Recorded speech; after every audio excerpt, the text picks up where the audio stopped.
नमस्कार, मेरा नाम मनोज मनु है। आप देख रहे हैं इंडिया न्यूज़ और इंडिया न्यूज़ पर एक खबर मैं आपको बताना चाहता हूं।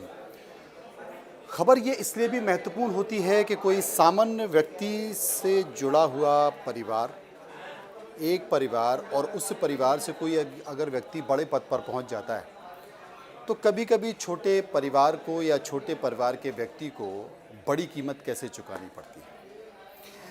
असल में ये घटना सतना की है और सतना में 24 फरवरी को मुख्यमंत्री तीर्थ दर्शन योजना के तहत सतना से द्वारका के लिए तीर्थ यात्रा रवाना हुई। इसके तहत जिला प्रशासन ने आवेदन मंगवाए। आवेदन ये थे कि तमाम जो बुजुर्ग लोग हैं जो तीर्थ दर्शन के लिए जाना चाहते हैं वो इसमें आवेदन करें। होता ही है कि जब परिवार के लोग और तमाम लोग जाते हैं तो कहा जाता है कि आप भी फॉर्म भर दो, अरे साहब आप भी चलो, आप भी चलो। इस कड़ी में जो गौर करने वाली बात है वो मैं आपको बताना चाहता हूँ कि गौर करने वाली बात क्या है। एक शिक्षक हैं, वो शिक्षक सतना के रहने वाले हैं और उनकी पत्नी भी हैं।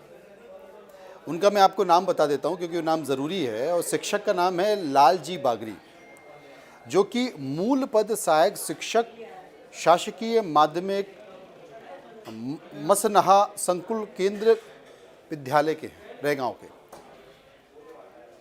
असल में जो गांव के लोग थे उन्होंने उनकी पत्नी से कहा कि आप भी चलिए, चूँकि वो बुज़ुर्ग हैं और बुज़ुर्ग अकेला कैसे जाए। तो गांव के लोगों ने कहा कि लालजी साहब आप भी फॉर्म भर दो। तो लालजी बागरी ने फॉर्म भर दिया। गांव के जो परिचित के लोग थे उन सब लोगों ने फॉर्म भरवा के और जमा करा दिया। अब इस फॉर्म में ये कहीं नहीं लिखा होता है कि आप आयकर दाता हैं या आप सरकारी कर्मचारी हैं। और गांव के जो बुजुर्ग लोग हैं उन्हें पता भी नहीं होता है कि वाकई क्या इस तरह के नियम कायदे कानून होते हैं। लालजी साहब ने फॉर्म भर दिया।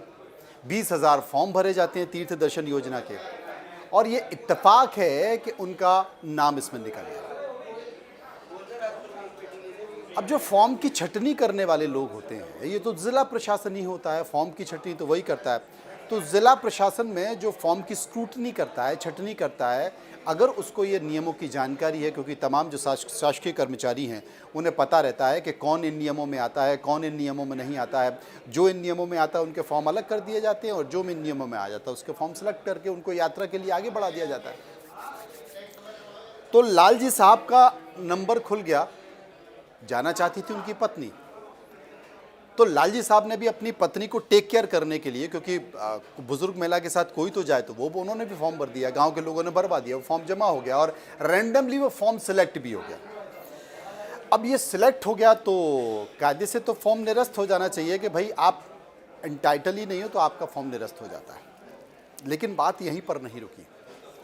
लालजी बागरी जो कि शिक्षक हैं सतना के रैगांव में, उनके बेटे आईपीएस हैं। वो आईपीएस कहाँ हैं?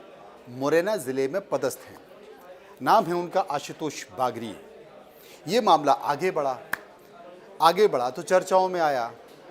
तो अपने बेटे की कीमत, यानी कि आशुतोष बागरी जो कि मुरैना एसपी हैं, अपने बेटे की कीमत पिता को चुकानी पड़ी और उन्हें सस्पेंड कर दिया गया। सस्पेंड में बाकायदा एक चिट्ठी लिखी गई और वो चिट्ठी मेरे पास भी मौजूद है।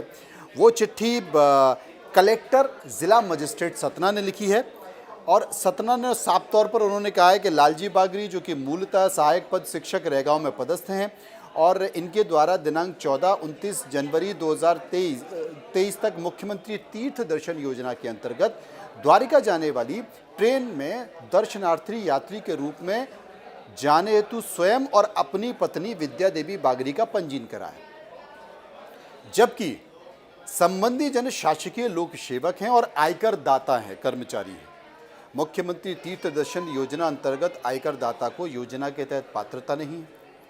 श्री लालजी बागरी सहायक शिक्षक के पद पर कार्यरत हैं और इनके द्वारा उक्त यात्रा में जाने हेतु सक्षम स्वीकृति भी प्राप्त नहीं की गई एवं तथ्य, यानी कि आयकर दाता होने को छुपाकर योजना का लाभ गलत तरीके से प्राप्त करने का कूट रचित प्रयास किया गया है। उक्त जानकारी संज्ञान में आने पर कार्यालय कलेक्टर, जिला कलेक्टर सतना के आदेश क्रमांक इतने इतने इतने के अंतर्गत उनको और उनकी पत्नी की तीर्थ यात्रा आवेदन पत्र को निरस्त कर दिया जाता है। भाई, उनकी पत्नी की गलती क्या है? वो तो बुजुर्ग हैं, वो तो इनकम टैक्स भी पे नहीं करती हैं, वो तो शासकीय कर्मचारी भी नहीं है। और गांव वालों ने उनकी पत्नी से कहा कि आप भर दीजिए, तो उन्होंने भर दिया। तो साहब, मुझे देखने के लिए, सहयोग करने के लिए कौन है? तो लालजी बागड़ी साहब ने भी फॉर्म भर दिया। और अब ये विभाग कह रहा है कि इससे विभाग की छवि धूमिल हुई है। खैर, मूल प्रश्न यहाँ पर मेरा ये उठता है, ये कोई बहुत बड़ी बात नहीं है, सामान्य बात है। और जब फॉर्म्स जो जमा किए जाते हैं उनकी स्क्रूटनी होती है, सामान्य तौर पर जो फॉर्म नियमों के खिलाफ होते हैं उन फॉर्म को निरस्त कर दिया जाता है। लेकिन उसको सेलेक्ट किया गया, सेलेक्ट करके चयनित की सूची में डाला गया, सूची में डालने के बाद उन्हें निलंबित किया गया। सबसे पहला प्रश्न उसी पहली कड़ी पर उठता है कि इस फॉर्म को जब स्क्रूटनी हो रही थी वहीं पर रिजेक्ट क्यों नहीं किया गया? और गांव के जो भोले भाले लोग हैं, क्या उनको इतने नियमों की जानकारी होती है? और सबसे बड़ा सवाल कि सतना सहित सारे जिलों के अभ्यर्थियों की अब तो सूची पता करनी पड़ेगी। क्या सबने इस तरह का उल्लंघन किया है? लेकिन प्रदेश में बहुत सारे भ्रष्टाचार, करप्शन, भूमाफिया, ज़मीन कब्जा करने के, नियमों का उल्लंघन करने के, अगर आप कलेक्ट्रेट में ही चले जाएं या तमाम ज़िला मुख्यालय के पुलिस अधीक्षक के कार्यालय में चले जाएं तो नियमों से ज़्यादा संख्या कर्मचारी उनके घर पर तैनात होती है। कोई चप्पल साफ़ कर रहा होता है, कोई बूट पॉलिश कर रहा होता है, कोई गार्डन में काम कर रहा होता है, कोई कुत्तों को घुमा रहा होता है। और सबसे बड़ी बात है कि तमाम जो मध्य प्रदेश में IAS IPS अधिकारी हैं, उनकी गाड़ी घर के कामकाज के लिए नहीं होती है, शासकीय कामकाज के लिए होती है। लेकिन बावजूद वो कभी आपको सिनेमा घर पे मिल जाती है, वो कभी सतना ज़िले से बाहर दूसरे शहर में घूमती है, पर्यटन करती नज़र आ रही है। ये भी तो नियम के विपरीत होता है।